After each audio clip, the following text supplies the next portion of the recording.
আসসালামু আলাইকুম। একটা গণিতের সমাধান আপনারা দেখেন। বৃত্তের ক্ষেত্রফল 18 পাই হলে তার পরিসীমা কত? এই বৃত্তের ক্ষেত্রফল 18 পাই হলে তার পরিসীমা কত? তো আপনারা দেখেন যে ক্ষেত্রফল বৃত্তের ক্ষেত্রফল কত? পাই আর স্কয়ার। বৃত্তের পরিসীমা পরিসীমা 2 পাই আর। ঠিক আছে, তাহলে প্রশ্ন মতে পাই আর স্কয়ার 2 পাই আর।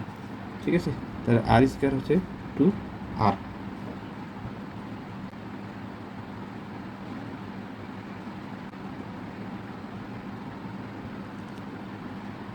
সরি, এখানে বেরোনো 18 পাই, তাহলে পাই পাই পার, তাহলে এখানে থাকতেছে আপনার 18, তাহলে আর থাকতেছে আপনার 18। ঠিক আছে, তো বা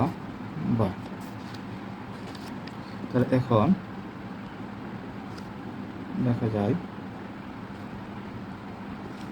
2 পাই আর ইজ ইকুয়াল টু 9 ইন্টু 2। ঠিক আছে, তাহলে 2 পাই ইন্টু 3√2। ঠিক আছে, 3√2। তাহলে আপনারা এখানে দেখেন, তাহলে আর ইজ ইকুয়াল টু 3√2। ঠিক আছে, তাহলে আপনারা দেখেন যে লেখা যায় 2 পাই আর, এখানে 2 পাইটা থাকলো, আর এর মানটা আমরা কী করে দিলাম?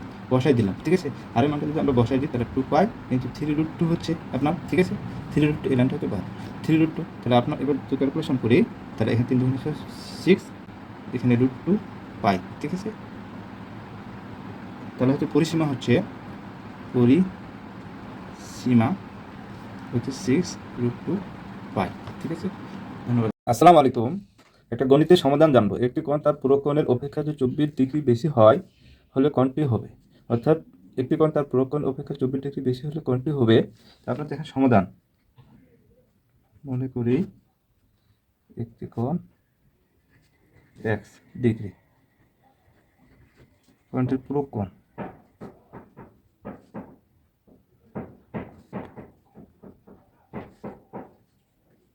90 ডিগ্রি মাইনাস x। তাহলে সত্য মতে